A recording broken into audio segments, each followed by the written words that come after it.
या बातमीपत्राचे प्रायोजक आहेत टायझर।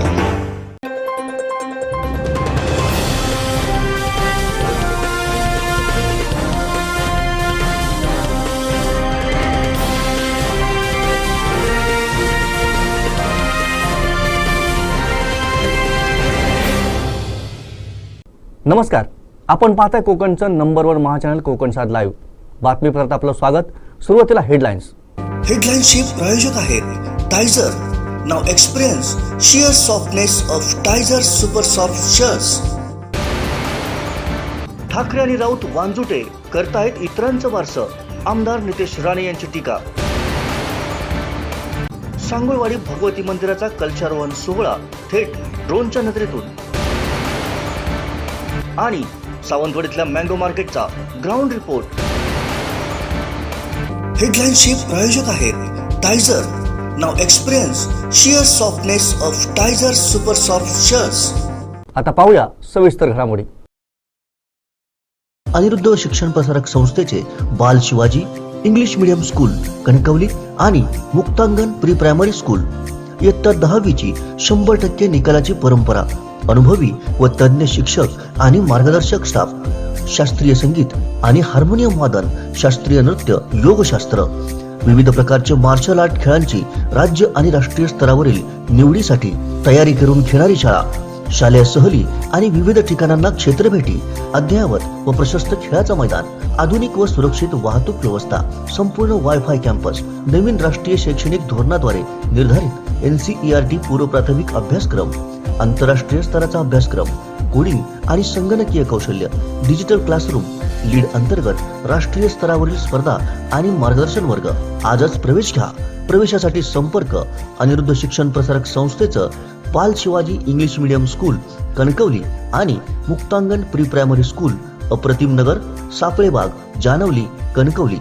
मोबाईल 940492 1648 आणि 7841 83 18 96। आंब्यांचा सीझन चालू आहे आणि आंबा खायचा नाही ये बात कुछ हजम नाही होती, पण आंबा कसा घ्यावा आणि कसा खावा हे जर पाहायचं असेल तर कोकण सात लाईव्हचा हा स्पेशल मँगो ग्राउंड रिपोर्ट नक्की पहा।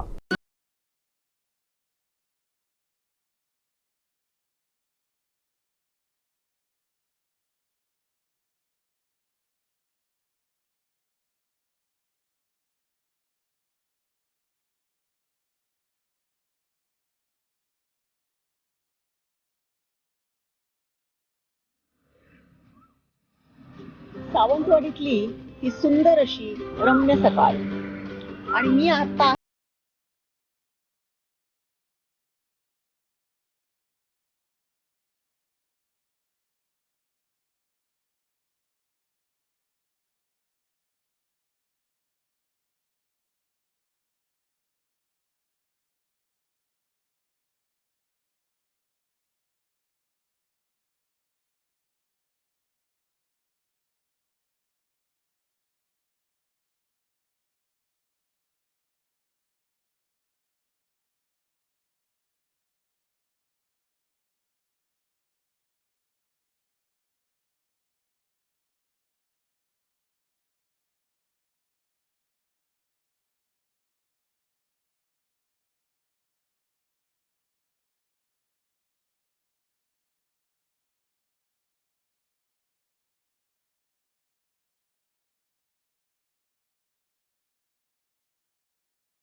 आंबे विकण्यासाठी घेऊन आलेले आहेत। मग ते आंबे त्यांच्या बागेतले असो किंवा त्यांनी कोणाकडून तरी विकत घेतलेले असो, आपण त्यांच्याचकडून जाणून घेऊया की आंबे कसे आहेत, ते कशा कुठल्या दराने विकतायत, कुठल्या कुठल्या प्रकारचे आंबे आहेत। ताई, कुठल्या गावातून आले तुम्ही? कुठल्या? तुम्ही हे तुमच्या बागेतले आंबे आहेत का? हो कुठले आंबे आहेत? आहे गोवा मानपूर. कसे डझन विकताय तुम्ही आता सध्या? 350. बरं. कसा आहे प्रतिसाद, म्हणजे ग्राहक कसे येतात काय तुमच्याकडे? किती दराने मागताय तुम्ही? 350 ने देताय, परंतु ते कितीने मागतायत? 300 देतो. अच्छा, म्हणजे 300 रुपयाने गोवा मानपूर इथे आंबा आहे.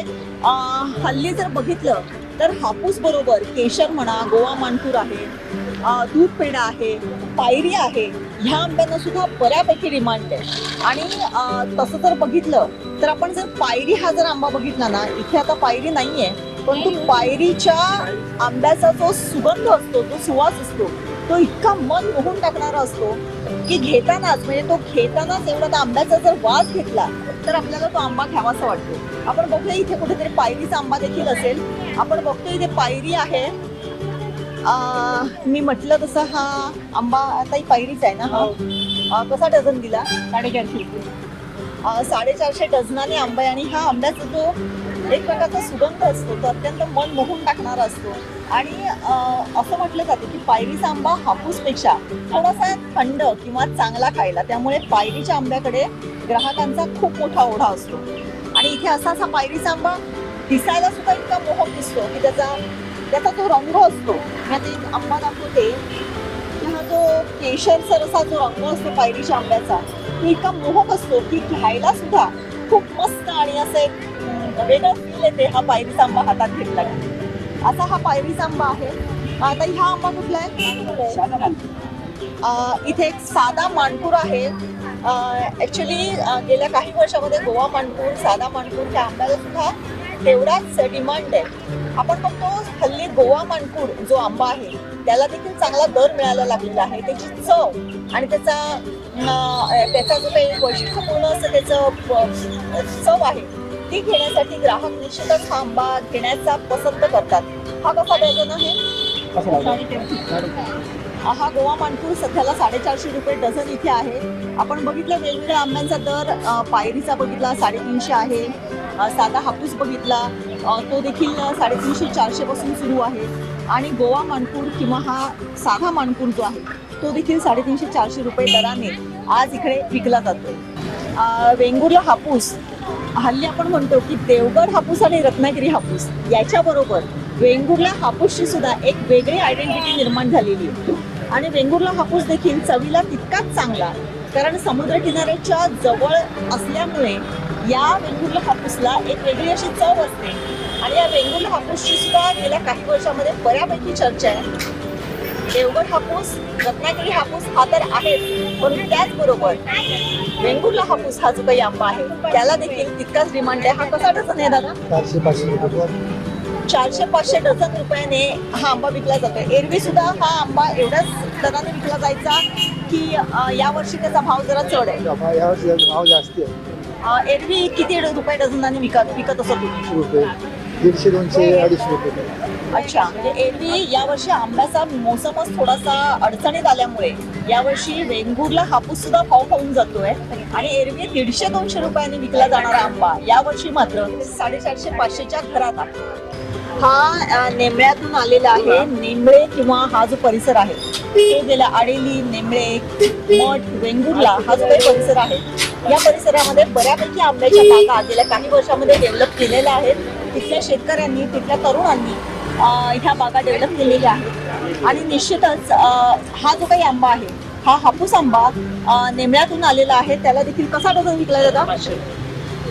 500 रुपये डझनाचा भाव ह्या आंब्याला त्यांनी ठेवलेला आहे. आणि आपण बघतोय ग्राहक सुद्धा इथे थोडंसं बार्गेनिंग करून हा आंबा घेण्याच्या मनस्थितीत आहेत. कारण यावर्षी आंबा हा थोडासा कमी प्रमाणामध्ये आंब्याचं उत्पन्न आलेलं आहे. किंवा आंब्याचं उत्पन्न आलेलं होतं चांगलं, परंतु हवामानातल्या बदलामुळे फेब्रुवारी महिन्यामध्ये जो काही बदल झाला त्यामुळे आंब्याचं उत्पन्न कमी आलेलं आहे. आपण बघतोय एक गाडी इथे थांबलेली आहे. अजून एक गाडीतून आंबा इथे घेऊन आलेले आहेत. आता कुठल्या गावातून आलाय तुम्ही? हा सुद्धा तुळसवरून आंबा आलेला आहे. मला वाटतं पायरीचा आंबा आहे. कसा डझन विकणार? हा 400-500 रुपये. आपण बघतोय तुळसवरून एक गाडी अशी चाललेली आहे. मी म्हटलं तसं सकाळच्या सत्रामध्ये ह्या नगरपालिकेच्या बाहेर रस्त्यावरती आंब्याचे खूप जे कोणी आजूबाजूच्या गावातून आंबे विक्रेते असतात ते आंबा घेऊन येतात. आत्ता आपण बघितलंय तुळस गावातून इथे आलेले आहेत आणि त्यांनी हा पायरीचा आंबा, कच्चा आंबा आहे परंतु आणलेला आहे. 2-3 दिवसामध्ये, 3-4 दिवसामध्ये गवतामध्ये घातल्यानंतर हा आंबा पिकणार आहे. परंतु त्यांनी देखील हे आंबे तुळस गावातून इथे आणले विकायला, जो पायरीचा आहे. काका कसा आंबा विकताय? 500 विकतो, 400 देतो. कुठल्या गावातून आलाय? मी मातोड मातोंडवरून आलेले आहे. किती आंबा आणला होता तुम्ही सकाळी? एवढा आणला तरी पण किती डझन असतील? ते ह्याच्यात 8 डझन होता. 8 डझन आहे. किती आतापर्यंत विकला गेला? आताकडून 2 डझन दिले. तुम्ही दररोज येता की आजच आलाय? नाही, गर्दी होत नाही, कधीतरी 400. यंदा आंबाच नाही. अच्छा, म्हणजे जसजसा तुमच्याकडे आंबा तयार होतो तसं आम्ही जास्त आंबेवाले नाही, एक पेटी घेऊन घेतो. अच्छा, हे तुमच्या घरातले आहेत की तुम्ही कोणाकडून? मग आता हा जो घरचा आंबा आहे म्हणजे आपण जनरली बघतो की कलटार किंवा आंबा पिकवला जातो आणि विकला जातो. मग हे घरातल्या आंब्यांसाठी काय वेगळं असं म्हणजे तुमच्याकडे बघून किंवा तुम्हाला तुमची माहिती असणारी लोक की बाबा ह्यांच्याकडे ओरिजिनल हापूस असतो अशी लोक तुमच्याकडे येतात का मुद्दाम आवर्जून? काय लोक येतात. मग आमच्याकडे नसले ना ते आजूबाजूला येतात. आमच्याकडे आंबे जास्त नाही, आम्ही किरकोळ आले. म्हणजे खायच्यासाठी झाडं लावलेली आहेत. आम्ही आपले काय जास्त असले तर एखादी पेटी आम्ही घेऊन येतो. किती पाहिजे? काका तुम्ही कुठून आलाय? मी सालेवाड्याचाच आहे, इकडचाच आहे. बर. आणि हे आंबे तुमच्या घरातले? घरातले नसून आम्ही विकत घेतो. आडेली गाव वेंगुर्ला, इथून आम्ही विकत घेतो. बरं, मग तुम्ही दररोज येता का इथे आंबे विकत घेऊन? डेली असतो. पण आता हे कसे आंबे तुम्ही ठेवले? आम्ही 500 ने ठेवलेत. जर समजा इन केस कोण आला तर आम्ही कमी जास्त करतो. तर बरं, पण हा आता हापूस आहे, रिस्पॉन्स कसा आहे हापूसला? आणि रिस्पॉन्स म्हणजे कसं आहे, क्वालिटी बघितली जाते आणि लोकांना काय माहिती आहे की मोठं फळ पाहिजे आणि कमी दर पाहिजे, असंही सवय. पण आपण जेव्हा म्हणजे आपण सिंधुदुर्गातली लोक जे आहेत किंवा जे आजकाल आंब्याचे पारखे आहेत त्यांना माहिती आहे की सगळ्यात जास्त मोठं फळ असेल तर त्याला दर असतो, कारण ते टेबल कटिंग म्हणून आपण ते सर्व केलं जाते. परंतु जो मिडियम साईजचा आंबा असतो त्याला खूप चांगली चव असते. आपल्याला माहिती पण कसं आहे, काही लोकांना ही माहिती नसतं आणि छोटं फळ म्हणून ते बघून दुसरीकडे वळतात, असं आहे. तुम्ही किती वर्ष इथे आंबा विकताय? मी मॅडम सॉरी, मी कशा माहिती हा फर्स्ट टाइम आहे माझा. First time. बरोबर. अच्छा, हे इथल्या वेंगुर्ल्यातल्या सालाईवाड्यातूनच आलेले आहेत आणि ते आडेलीतून आंबा घेऊन येतात आणि इथे आंबा विकतात. त्यांचं म्हणणं असं आहे की छोटं जर फळ दिसलं तर ग्राहकाचा त्या फळाकडे थोडासा ओढा कमी असतो. जर मोठं फळ असेल तर तिकडे ते घेण्यासाठी ग्राहकाचा ओढा जास्ती असतो. पण तू खरं जर बघितलं तर जे मीडियम प्रतीचे किंवा मध्यम जो आंबा असतो त्यालाच खरी चव असते. आणि इथे आपण बघतोय अशा अनेक प्रकारचे आंबे आहेत. आपण इथे बघतो केसर आंबा सुद्धा आहे. मी मगाशी केसर आंब्याचा उल्लेख केला. दादा, केसर आंबा आणलेला आहे, घरातला आहे का तुमच्या? हो, आमच्या घरातला आहे. केसर आंबा लावण्याचं हे केव्हापासून, म्हणजे तुमची झाडं आहेत की तुम्ही कोणाकडून विकत घेतलं? नाही, आमची झाडं आहेत स्वतःची, आम्ही विकत पण घेतो. आणि आमच्याकडे प्लस आम्ही म्हणजे बांधकाम म्हणजे जी बनवण्याची क्रियापासून सुरू करतो. बरं, कुठल्या गावातून आलाय तुम्ही? आम्ही वजराट गावातून आलो. वजराट वरून आलेले आहेत. पण तू केसर बरोबर तुम्ही हापूस पण आणलाय, पायरी आहे. केसर आंब्याचे एक वैशिष्ट्य म्हणजे गेल्या काही वर्षामध्ये केसर आंब्याला सुद्धा बऱ्यापैकी डिमांड आहे, कारण त्याची गोडी आणि त्याच्यामध्ये ज्या काही म्हणजे जनरल आंब्यामध्ये ज्या काही रेषा असतात, धागे असतात, ते ह्याच्यामध्ये नसतात. त्यामुळे खाण्यासाठी हा खूप आंबा चांगला असतो. हा कसा तुम्ही ठेवलाय विकायला? हा 500 रुपये मिनिमम दर ठेवला आहे.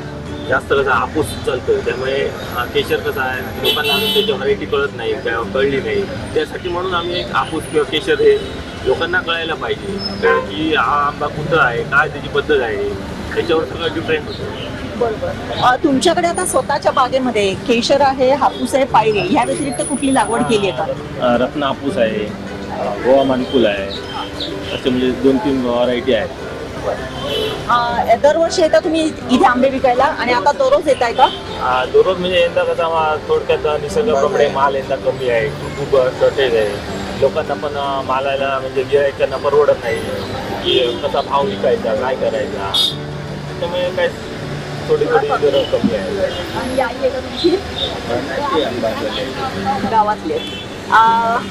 आपल्या बरोबरच्या आजींना घेऊन दादा वजराटवरून आलेला आहे आंबे विकायला. आणि केशर म्हणा किंवा पायरी आहे, हापूस आहे, त्यांच्याकडे स्वतःकडे गोवा मानपूर आणि इतरही त्यांनी आंब्याच्या व्हरायटी लावलेल्या आहेत. परंतु यावेळेस आंब्याचं उत्पन्न कमी असल्यामुळे हापूस आणि केशर, पर्टिक्युलरली केशरचं काय वैशिष्ट्य आहे ते देखील ते ग्राहकांना सांगतात आणि हा आंबा विकत घेण्यासाठी आग्रह असतात. आजी खयच्या गावचून इलं? नेमळा. नेमळ्यातून इलं. दररोज आंबे घेऊन येतं हयसर विकू? होय, आता दररोज आता कुठले आंबे आणलं तू विकू? आता नेमळा. पण कुठल्या जातीचे आणलं? हापूस असा? असं बाहेर असा. हापूस कसे देतं तू विकतं? हे 3.5. आणि पायर कशी विकतं? 300. बर. लोक तू दररोज येतं आंबे घेऊन यायचं? हो. मग आता तू सकाळी समजा 4-5 डझन आंबे आणलं, तुझ्याकडचे आंबे सपतात लगेच तासाभरात? होय. जसं लोक घेतात 300-350 की कम दर पाडून मागतात? 300 350 घेतो. मग 200 मागतो. तू आता किती दिवस येतं आहे सर? आता 8 दिवस आहे. 8 दिवस जातील. आणि अजून किती दिवस आंबे राहतील? आम्ही अजून 15 दिवस राहतो. बरं, आंबे 15 दिवस राहतले. पण वट पौर्णिमा येईल की आंब्यांका आणखीन दर येतात, मग तेव्हा आंबे राहतले काय?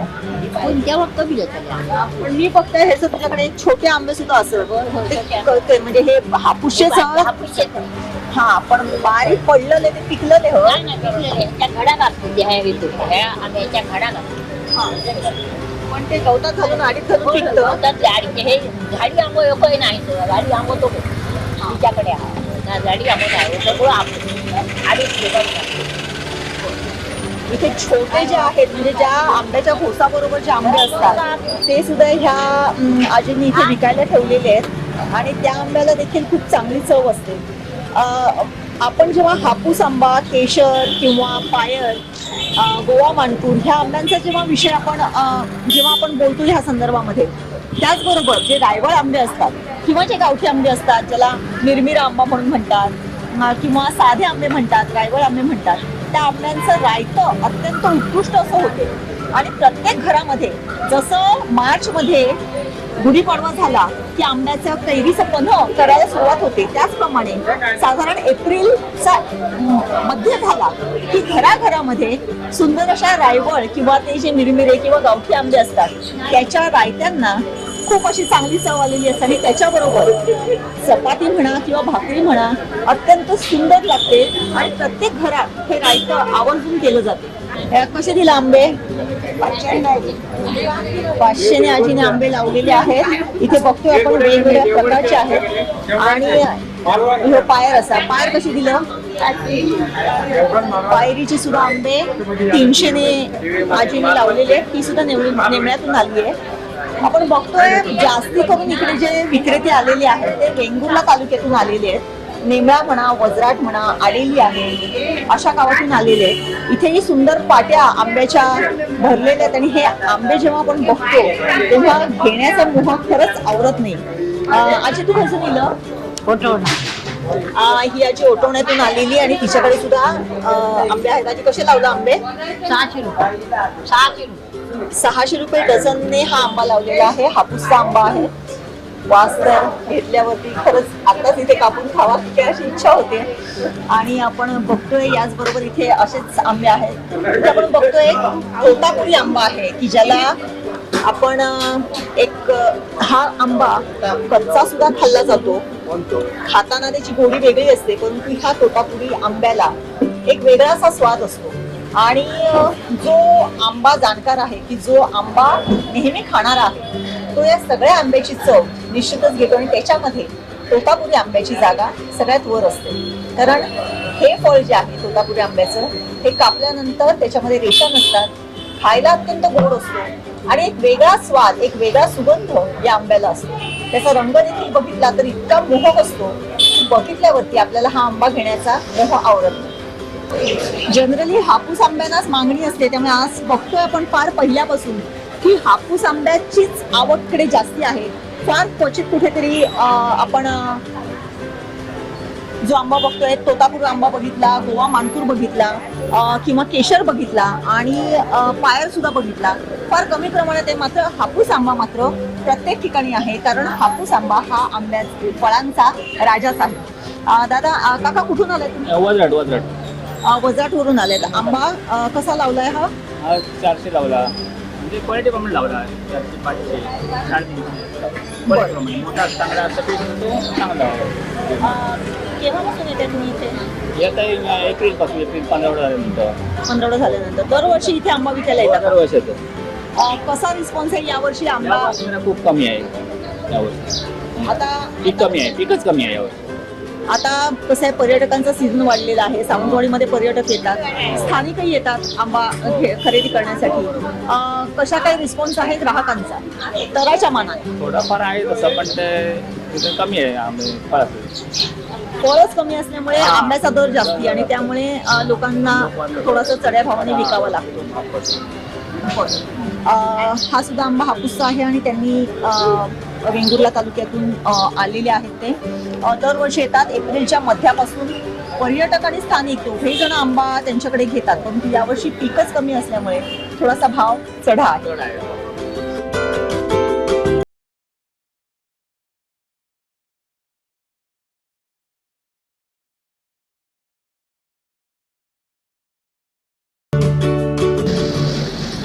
आंबा म्हटला की आपल्या डोळ्यासमोर सुंदर असा केशरी रंग येतो, परंतु इथे जर तुम्ही बघितलं तर आंब्याचे एवढे सुंदर मोहक रंग बघितले आपण बघाल की खरंच एक भान हरपून जाते. आपण बघतोय हा हापूसच आंबा आहे, परंतु त्याचा रंग इतका सुंदर आहे, वरून लालसर झालेला आहे, असा एक वेगळाच कलर ह्या हापूसचा आहे. आणि निश्चितच हा बघितल्यानंतर कोणाला वाटणार नाही की हा आपण खरेदी करूया. आणि हापूस म्हटल्यानंतर त्याची वेगळी चवही आली. तसाच हा देखील हापूसच आहे, परंतु त्यापेक्षा याचा रंग थोडासा वेगळा आहे.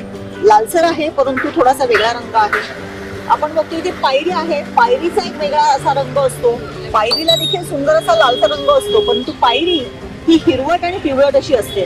पायरीचा जो सुगंध असतो तो अत्यंत मन मोहून टाकणारा असतो. दुसरा आपण हापूस बघतोय त्याच ह्याच्यातला, हा देखील हापूसच आहे, परंतु याचा जर रंग बघितला तर हा पूर्णपणे वेगळा आहे. हा पिवळ्या रंगाचा हापूस आहे, पिवळट असा हापूस आहे की जो आंबा आपण लहानपणापासून बघत आलेलो आहोत. आपण पुढे आलो तर हे सुद्धा हापूसचेच आंबे आहेत, परंतु त्याची साईज किंवा त्याची जो साईज जी आहे ती छोटी आहे, परंतु ह्याचा देखील एक वेगळाचा रंग आहे.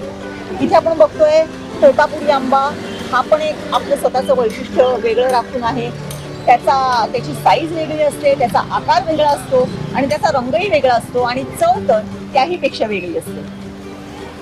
त्यानंतर आपण पुढे बघतोय ह्या हापूसच्याच व्हरायटीज आहेत, परंतु प्रत्येकाचा आकार आणि प्रत्येकाचा जर रंग बघितला तर प्रत्येक टोपलीमधल्या आंब्याचा जो रंग आणि त्याची साईज आहे ती वेगवेगळी आहे. आपण इथे आणखीनही बघतोय, इथे पायरी आहे आणि मगाच्या जो तोतापुरी आंबा बघितला त्यातलाच हा आंबा आहे, पण तो छोटा आहे आणि त्याचा रंग जो आहे तो देखील पायरीसारखा असा गुलाबीसर असा आहे. आणि हा देखील सुंदर असा म्हणजे शेप त्याचा जो आहे तो देखील एक वैशिष्ट्यपूर्ण आहे की ज्याला तोतापुरी आंबा म्हणून आपण संबोधलं जातो. तो आपण कसाही आयडेंटिफाय करू शकतो त्याच्या शेपवरून आणि त्याच्या रंगावरून. त्याच्यानंतर आपण इथे पुढे बघतोय, इथे आपण बघितले छोटे आंबे, तसेच या सुद्धा याच्यामध्ये आपण बघतोय या सुद्धा आंब्यांचा हा पूर्ण पिकलेला असा हापूसचं हे फळ आहे. आपण जो म्हणतो सुंदर केशरी रंग, तो ह्या हापूसचा रंग आपण बघतोय. आणि हा जेव्हा कापून, म्हणजे हापूसचं एक वैशिष्ट्य आहे की हापूसचा आंबा जेव्हा कापून टेबलवरती सर्व केला जातो त्यावेळेस त्याचा जो सुगंध असतो तो मन मोहून टाकणारा असतो. आणि सगळ्यात महत्त्वाचं म्हणजे जो चिकित्सक आहे, जो खवय्या आहे, ज्याला आंब्याची जाण आहे, तो समजू शकतो की हा खरा हापूस आहे किंवा नाही. कारण जेव्हा आपण हा हापूस आंबा कापतो त्यावेळेस त्या आंब्याचा जो वास असतो तो आपल्या हाताला पुढची 15 ते 20 मिनिटं तसाच राहतो. त्यामुळे हे एक उत्तम उदाहरण आहे की हापूस हा खरा की हापूस हा खोटा. दादा, तुमच्याकडे कापून घेऊन मागतात का कोण बिया खायला? कस्टमर येतात, ते प्रत्येक कस्टमर म्हणतात की आंबा आम्हाला कापून द्या. हो, आम्ही तेव्हा कस्टमरला कापून देतो आंबा. पण कस्टमरना आंबा कापून दिल्यानंतर त्यांचं काय प्रतिक्रिया असते, म्हणजे खरे खवय्ये असतात ते जाणतात की पर्यटक येतात ते असे सर्रास घेऊन जातात? खरे खवय्ये असतं ते जाणतात आंबा की हा कोकणातला आहे की बाहेरचा आंबा आहे. म्हणजे एवढे चिकित्सक ग्राहक इकडे येतात. इथे हे आता तुमचं तात्कालिक दुकान आहे आंब्याचं की तुमचं कायमस्वरूपी इथे? कायमस्वरूपी दुकान आहे इथे. बरं, आंब्याच्या व्यतिरिक्त मग इथे एरवी तुम्ही काय विकता? भाजीपाला, गावठी भाजीपाला. तुम्ही कुठल्या गावातून आलात? ते सावंतवाडी. अच्छा, सावंतवाडीतले हा दादा आहे आणि त्याने देखील इथे आंबा आणला आणि त्याचं म्हणणं असं आहे की ग्राहक आवर्जून आंबा कापून खायला मागतात आणि त्याची चव घेतल्यानंतरच तो विकत घेतात. म्हणजे आंब्याचा ग्राहक हा जेवढा आंबा शौकीन आहे तेवढाच तो चोखंदळ देखील आहे, हे याच्यावरून निश्चितच दिसून येते. ज्या आंब्यांचा मी मगाशी उल्लेख केला की रायवळ किंवा रायतेचे आंबे, ते मला आता इथे दिसले. हे काही ठराविक लोकांकडेच असतात, कारण रायवळ आंबे किंवा रायतेचे आंबे तसे सर्रास विकायला काय बाजारात आणले जात नाहीत, किंबहुना ते जास्ती विकतही घेतले नाहीत. शहराच्या ठिकाणी ठीक आहे की जिकडे आंब्याची झाडं नाहीये किंवा जे बाहेरून येऊन शहराच्या ठिकाणी राहिलेले आहेत ते येऊन बाजारामध्ये आंबे विकत घेतात. परंतु रायतं म्हटलं की आपल्या आवारातल्या किंवा आपल्या अंगणातलं जे रायवळ आंब्याचं किंवा जे साधं आंब्याचं झाड आहे त्याचे पडलेले आंबे ते संध्याकाळी वेचायचे, दुसऱ्या दिवशी त्याचं सुंदर रायतं करायचं आणि दुपारी जेवणाबरोबर मिटक्या मारत खायचं. हेच संकल्पना इथल्या गावागावामध्ये रुजलेली आहे. आपण बघतो इथे आंबा खरेदीसाठी ग्राहक आलेले आहेत आणि ते पारखून आंबा घेत आहेत. विक्रेते देखील त्यांना कन्व्हिन्स करायचा जास्तीत जास्त प्रयत्न करतायत आणि हे आंबा घेतात. आपण विचारूया, इथे एक काकी आहेत.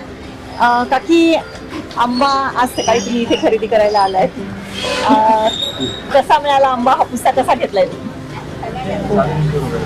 350 रुपये. 350 रुपयांनी घेतलाय. तुम्ही इथले सावंतवाडीतलेच आहात? सावंतवाडीतले. कारण जनरली कसं आहे, आपल्याकडचा इथला जो स्थानिक माणूस आहे त्याचं गाव कुठेतरी आजूबाजूला असते, त्यामुळे गावातले आंबे नेहमी आपल्या घरात येतात. परंतु आज तुम्हाला विकत घेण्याची पाळी काय? तशी फार मोठी जागा नाही आहे. आता आम्ही नवीन लागवड केलेली आहे, त्याच्यामुळे आता आमच्याकडे नसल्यामुळे आता नेहमी बाजारात आलो.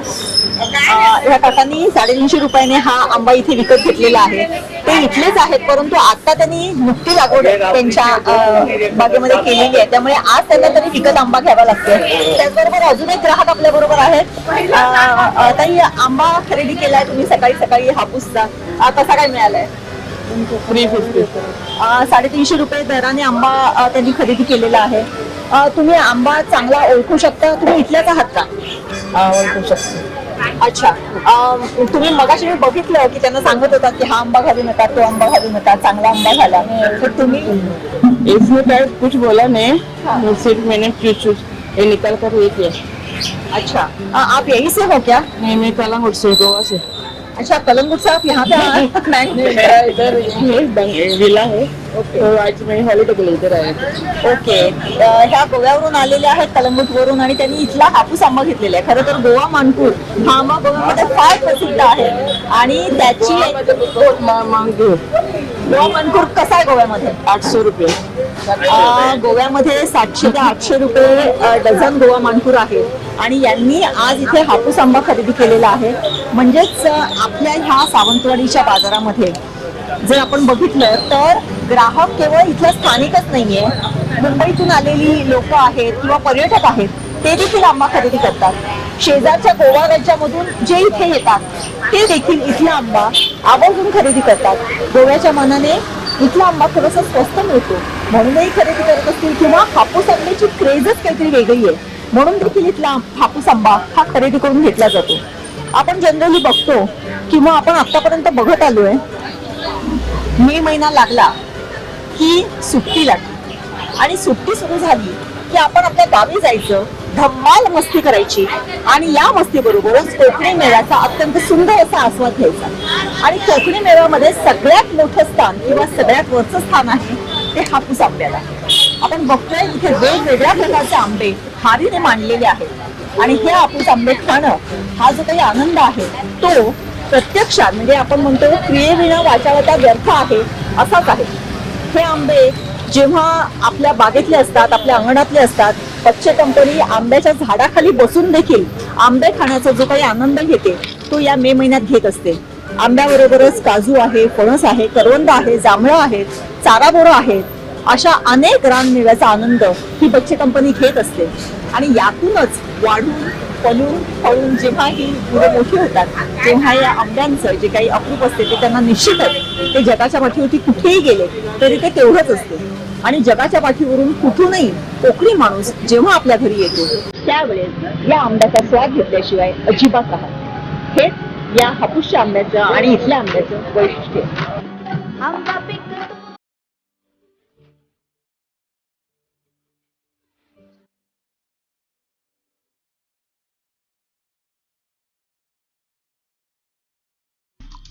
आमचे दिवसभरातले सर्व अपडेट्स, ताज्या घडामोडी आणि थेट लाईव्ह पाहण्यासाठी सबस्क्राईब करा, लाईक करा कोकणचं नंबर 1 महा चॅनल कोकण 7 लाईव्हचं युट्यूब चॅनल.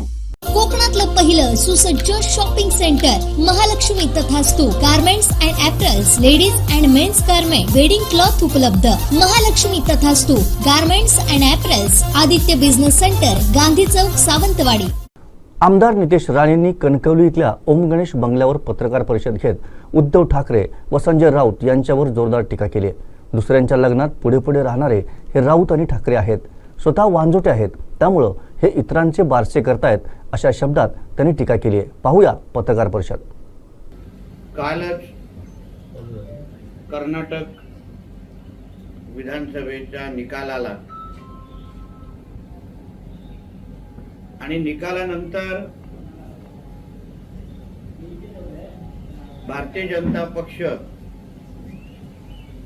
ते सगळेच नेते म्हणजे आदरणीय मोदी साहेब असतील, आदरणीय अमित शाह साहेब असतील, आदरणीय आमचे देवेंद्र फडणवीस साहेब असतील, कर्नाटकचे आमचे सगळेच प्रमुख नेते यांनी मोठ्या मनाने तो निकाल स्वीकारला. आम्ही आत्मपरीक्षण करू असंही म्हटलं. देशाचे पंतप्रधानांनी आपल्या ट्विटरच्या माध्यमातून काँग्रेस पक्षाला त्यांच्या विजयाच्या बद्दल अभिनंदनही केलं आणि शुभेच्छाही दिल्या. आता अशा पद्धतीच्या मोठ्या मनाने जसे भारतीय जनता पक्षाचे आमचे नेते मंडळी वागले, पराभव स्वीकारला, तसाच अगर भारतीय जनता पक्षाच्या कर्नाटकमध्ये विजय झाला असता, आम्ही जिंकलो असतो, तर कालपासून विरोधी पक्षाकडून कुठली टेप रेकॉर्डर लावून ठेवली असती ह्याच्या बाबतीचा आपण विचार करायला हवा. मग लगेच आपल्याला ऐकायला मिळालं असतं की संविधान धोक्यामध्ये आहे, लोकशाही धोक्यामध्ये आहे, ईव्हीएमचे विषय काढले गेले असते. म्हणजे तुम्ही जिंकला तर मग संविधान अबाधित, लोकशाही धोक्यामध्ये नाही. कोण पण चुकून पण ईव्हीएमच्या संदर्भात बोलत नाही. पण अगर भारतीय जनता पक्षाचा पराभव झाला आणि तुम्ही जिंकलात तर मग लगेच वेगळा सूर आवडायचा, मग कोणी कसला उल्लेख करायचा नाही. हा जो दुटप्पीपणा विरोधी पक्षाचा आहे ना, हा महाराष्ट्राच्या आणि देशाच्या जनतेने ओळखला पाहिजे. काल जशा पद्धतीने कर्नाटकमध्ये काँग्रेस जिंकले की पाकिस्तान जिंकला हे अजूनपर्यंत आम्हा लोकांना कळत नाहीये. कारण का काँग्रेस जिंकल्यानंतर कर्नाटकच्या जागोजागी आम्हाला पाकिस्तान जिंदाबादचे नारे ऐकायला मिळाले, झेंडे फडकवण्यात आले, हिरवे झेंडे फडकवण्यात आले. तर याचा आम्ही असा अर्थ आता लावायचा का की काँग्रेस जिंकणं म्हणजे पाकिस्तान जिंकणं, म्हणजे पाकिस्तान जिंदाबाद म्हणणं, हे असं समीकरण आता देशभरामध्ये आम्हाला बघायला मिळणार आहे. म्हणून याबद्दल देशाच्या राष्ट्रभक्त जनतेने विचार करावा. तसंच जिथे जिथे काँग्रेस जिंकते तिथे तिथे पाकिस्तान जिंदाबादचे नारे लागतायत. म्हणजे इस्लामाबाद मध्ये काल मिठाई वाटली गेली असेल अशा पद्धतीचं वातावरण कर्नाटकमध्ये काल बघायला मिळालं. कारण का राहुल गांधींची भाषा आणि पाकिस्तानची भाषा एकच असते. राहुल गांधींना ची भाषा आणि बिलावल भुट्टोची भाषा एकच असते. म्हणजे काँग्रेसला जिंकवणं म्हणजे पाकिस्तानला जिंकवणं, हेच समीकरण आता सरळ सरळ स्पष्ट झालेलं आहे. भारतीय जनता पक्ष ही एक राष्ट्रभक्तांचा पक्ष आहे, राष्ट्रभक्तांची संघटना आहे. सत्ता मिळवणं हा आमचा अंतिम ध्येय नाही, पण सत्तेच्या माध्यमातून लोकांचा विकास करणं, सत्तेच्या माध्यमातून हिंदुत्व आणि लोक समाजाचं संरक्षण करणं, देशाच्या विरुद्ध कोणीही कटकारस्थान करत असेल तर सर्वात पहिला आवाज कोण उचलत असेल तर भारतीय जनता पक्ष, राष्ट्रीय स्वयंसेवक संघ आणि बजरंग दल ह्याच्यासारख्या, विश्व हिंदू परिषद सारख्या संघटनाच आवाज उचलतात. गेल्या 9 वर्षामध्ये पंतप्रधान मोदी साहेबांच्या नेतृत्वाखाली कोणीही आमच्या देशाकडे वाकड्या नजरेने बघण्याची हिंमत केली नाही. 370 असो, राम मंदिर असो, ऐतिहासिक निर्णय घेतले गेले, तरी पण आमच्या देशामध्ये कुठल्याही अतिरेकी कारवाया करण्याची कोणी हिंमत केली नाही. पण एका बाजूला पाकिस्तानचे झेंडे फडकवत होते, एका बाजूला पाकिस्तान जिंदाबाद बोलत होते, आणि दुसऱ्या बाजूला संजय राजाराम राऊत आणि त्यांच्या उभाटा शिवसेनेचे नेते मंडळी गुदगुद्या त्यांना होत होत्या, आनंद होत होता. म्हणजे पाकिस्तान जिंदाबाद आणि पाकिस्तानचे झेंडे फडकवणं, ह्यालाच काय उद्धव ठाकरेचं आता हिंदुत्व आम्ही म्हणायचं का? मग तुमचा एक पाकिस्तानचा झेंडा घेऊन जाऊन मातोश्रीवर लावून टाका. आता तेवढंच आम्हाला बघायचं राहिलेलं आहे. जिथे आदरणीय हिंदू हृदय सम्राट बाळासाहेब ठाकरे राहायचे त्या घरावर पाकिस्तानचा झेंडा एक दिवस उद्धव ठाकरेमुळे फडकताना आम्हाला दिसणारच, एवढा आता ठाम विश्वास वाटायला लागलेला आहे. कारण का जिथे पाकिस्तानचा फायदा होतोय तिथे संजय राजाराम राऊत आणि उद्धव ठाकरेंना आणि आदित्य ठाकरेला अगर आनंद होत असेल तर ह्यांच्यावर पहिलं देशद्रोहीचा खटला चालवायला पाहिजे. तो बेनझीर भुट्टोचा मुलगा बिलावल भुट्टो हल्ली कधीतरी गोव्याला आलेला आम्ही ऐकलेलं.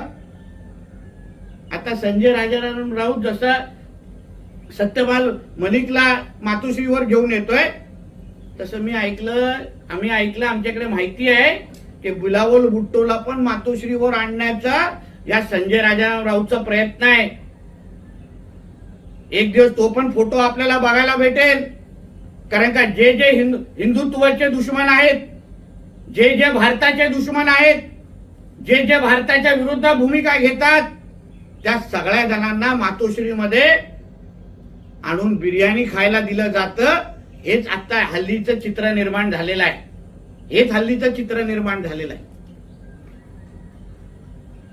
म्हणून ह्या निमित्ताने हे जे काही देशद्रोही पद्धतीने वागणं या संजय राजाराम राऊत आणि त्याच्या लोकांचं चाललंय, मला आश्चर्य वाटतो. काही दिवसापासून तो आमच्या राहुल नार्वेकरजींना धमक्या देत बसलेला आहे. त्याचा उद्धव ठाकरे, त्याचा मालक असेल, मालकाचा मुलगा असेल, की हा स्वतः संजय राजाराम राऊत. आता ह्याला एका बाजूनी, जसं मी कालच्या पत्रकार परिषदेत बोललो, की एका बाजूनी तुम्हाला अपेक्षा आहे की राहुल नार्वेकरजीने अध्यक्ष म्हणून, विधानसभेचे अध्यक्ष म्हणून तुम्हाला न्याय द्यावा, आणि दुसऱ्या बाजूला तुम्ही त्यांना धमक्या देत फिरताय. आणि धमक्या कोणाला देताय तुम्ही? आमच्या भारतीय जनता पक्षाच्या नेत्यांना धमक्या देतायत. अहो, गेले ते दिवस या संजय राजाराम राऊतला आठवण करून देतो. जेव्हा सन्मान्य राणे साहेबांनी शिवसेना सोडली तेव्हा सामन्याच्या समोर सभा आयोजित केलेली, आणि ह्याची तेव्हा एवढी त्यांची फाटलेली की तो सामन्याच्या बाथरूम मध्ये 4 तास स्वतःला कोंडून ठेवलेला याच संजय राजाराम राऊतने. अरे तू महाराष्ट्रामध्ये त्यांना धमक्या देतोय का? महाराष्ट्रामध्ये फिरून देणार नाही. तू तुझी वळवळली जीभ अगर जागेवर ठेवली नाही ना तर एक दिवस तुझं संरक्षण बाजूला आम्ही करतो, ते तू संरक्षण तुझं बाजूला कर. जे काय पोलिसांची फौज घेऊन बरोबर फिरतो ना याच नियमबाई सरकारच्या, तर त्या पोलिसांना बाजूला ठेव. नाही तुझ्या तगड्या हातात दिला नाही महाराष्ट्राच्या लोकांनी, मग माझं नाव बदलून टाक. तू उगाच आमच्या भारतीय जनता पक्षाच्या कुठल्याही नेत्याला अशा धमक्या दिल्या तर आम्ही पण गप्प बसणार नाही. हे तुम्हाला ठणकावून तुला संजय राजाराम तुला सांगतो, तुझ्या धमकी देण्याचे दिवस हे आता गेले आहेत. जे काय योग्य वाटतं तेच आमचे अध्यक्ष राहुल नार्वेकरजी करणार आहेत. जे नियमामध्ये आहे, जे कायद्याच्या चौकटीमध्ये आहे, कुठेही सुप्रीम कोर्टच्या जजमेंटमध्ये तुम्ही 3 महिन्यातच निर्णय घ्या असं कुठेही आदेश आलेले नाहीयेत. म्हणजे तुझ्या बोलण्याप्रमाणे तू ज्या पद्धतीने बोलतोय की 3 महिन्यामध्ये निर्णय घ्या, हे कायद्याच्या अनुसारच आमचे राहुल नार्वेकर निर्णय घेतील. तुला काय करायचं तू कर, आम्हाला पण बघायचंय. तू खरंच राजाराम राऊतचा मुलगा असेल ना, खरंच तिथे असशील की तुला कुठून उचलून आणलं नसेल ना, तर बोल, हिम्मत दाखव तुझी काय असेल तर, वाकड्या नजरेने पाहायची. पण मी आज पेट लावून सांगतो तुम्हाला, या 3 महिन्यामध्ये हा लवकर जेलमध्ये जातो का ते पहिले तुम्ही पहा. 3 महिन्यामध्ये हा तुम्हाला बाहेर दिसणार नाही. पत्राचालच्या त्या केसमध्ये आरोप निश्चित झालेला आहे. आता 3 महिन्यामध्ये म्हणजे 90 दिवसामध्ये हा 90 दिवसाचा मेहमान आहे बाहेर राहण्याचा. 90 दिवसामध्ये हा तुम्हाला बाहेर कैदीमधून आतमध्ये दिसणार बाथरूमसाठी भांडत असताना. म्हणजे हा झाकण झोलायला सांगतो. तू तुझ्या ऐपतीमध्ये राहून तू मोठ्या मोठ्या भाषा कर. तुझ्याचमुळे महाविकास आघाडीचं सरकार पडलंय. नाना पटोलेजी ते वारंवार सांगतायत की नाना पटोलेजींनी जेव्हा अध्यक्ष पदाचा राजीनामा दिला तेव्हा त्यांनी मित्र पक्षांना अवगत केलेलं हे ते सांगतायत, ते सत्य आहे. कारण का नाना पटोलेजींनी दिल्लीमध्ये संजय राऊतला ती जबाबदारी दिलेली. संजय राऊतला की तुम्ही मित्र पक्षाला कळवा माझ्या राजीनाम्याबद्दल. आता संजय राऊतनी उत्तर दिलं पाहिजे की तुम्हाला माहिती होतं की नाना पटोले राजीनामा देणार आहे, मग मित्र पक्षांना का कळवलं नाही, स्वतःच्या मालकाला का कळवलं नाही, राष्ट्रवादी काँग्रेसच्या नेत्यांना का कळवलं नाही, हे उत्तर संजय राऊतनी द्यावं ना. महाविकास आघाडी सरकार पाडण्याचे आमच्यावर आरोप करतात आणि असं बोलताय की बाबा नाना पटोलेजीने अध्यक्षपदाचा राजीनामा दिला नसता तर सरकार पडलं नसतं. तर त्याचा सर्वात प्रमुख जबाबदार हा संजय राऊत आहे. ह्यालाच सरकार पाडायचं होतं, कारण का ह्याला स्वतःला मुख्यमंत्री बनायचं होतं.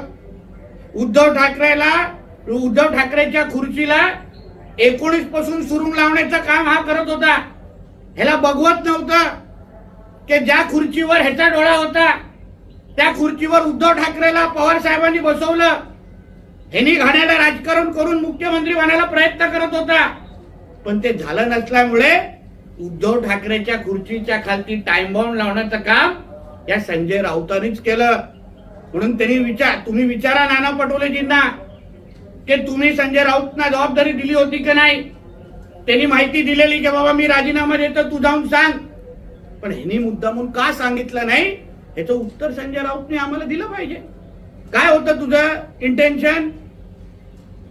आजची पण महाविकास आघाडीची बैठक आहे.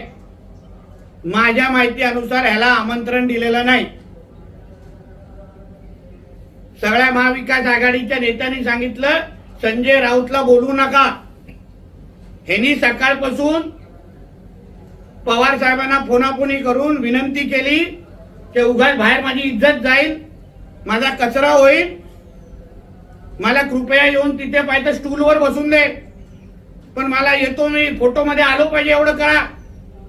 आणि म्हणून जबरदस्ती आज महाविकास आघाडीच्या बैठकीमध्ये चाललाय. आज त्याच्यात बैठकीमध्ये बसून उद्या परत आग लावण्याचं काम हा करणार आहे, लक्षात घ्या. म्हणून हा संजय राजाराम राऊत हा जेवढ्या मोठ्या मोठ्या भाषा करतोय. आता कालपासून मोठ्या मोदी साहेब आणि शाह साहेबांच्या नावाने दंड थोपटतोय. अरे तुझ्या पक्षाची काय लायकी आहे रे बाबा? बेळगाव मध्ये तुझ्या पक्षाने एक उमेदवार उभा केलेला. मी त्या उमेदवाराचं नाव पण तुम्हाला इलेक्शन कमिशनच्या साईटवर पाहिजे, मी तुम्हाला ती साईट फोटोकॉपी दाखवतो, स्क्रीनशॉट दाखवतो. तर तुम्ही इलेक्शन कमिशनच्या साईटवर जा. शिवसेना उभाटा पक्षाच्या वतीने खानापूर बेळगाव मतदारसंघात शिवसेना उभाटाचे उमेदवार कृष्णाजी पुंडलिक पाटील होते. हे इलेक्शन कमिशनच्या वेबसाईट वरूनची माहिती आहे माझी, तुम्ही जाऊन स्वतः तपासू शकता. शिवसेना उभाटाच्या वतीने खानापूर बेळगाव मतदारसंघातून कृष्णाजी पुंडलिक पाटील उभे होते. त्याला किती मतं भेटली माहितीये? 979. 979 इथे काँग्रेसचा उमेदवार निवडून आलेला आहे. शिवसेना उभाटाच्या पेक्षा जास्त नोटाला मतं पडली, 1230. स्वतःच्या पक्षाची लायकी नाही, स्वतःच्या पक्षाला कुठे स्थान नाही. जेव्हापासून शिवसेना उभाटा म्हणजे शिवसेना म्हणजे उद्धव ठाकरेची जी काही उभाटा जी काही शिल्लक सेना आहे, जेव्हापासून ती सेना आली, तुम्ही मला एक प्रश्न विचारा, कुठली एक निवडणूक सांगा हो हे लोक जिंकलेले आहे? ग्रामपंचायत मध्ये जी काय अवस्था झाली, 4था क्रमांक. बाजार समितीमध्ये काय अवस्था झाली, 4था क्रमांक. ह्याच्यामध्ये विधान परिषदेमध्ये ज्या निवडणूक झाल्या तिथे काय झालं, तिथे पण हे लोक हरले. ज्या कर्नाटक बेळगावच्या बद्दल हा बोलतोय, इथे नोटापेक्षाही त्याला जास्त मतं भेटली. गोव्याच्या निवडणुकीमध्ये तीच अवस्था झाली. तू दुसऱ्यांच्या मुलांचं बारसं करत जे बसतोय ना, त्याच्यामध्ये तुला मर्दानगी वाटते ना? अरे तू स्वतः नपुंसक आहे हे सांगत नाही. तू आणि तुझा मालक स्वतः नपुंसक आहे, त्यांना तुम्हाला जमत नाही, कार्यक्रम सगळे संपलेले आहेत हे सांगत नाहीत लोकांना. तुमच्या स्वतःच्या उमेदवारांना नोटापेक्षा कमी मतदान भेटतंय.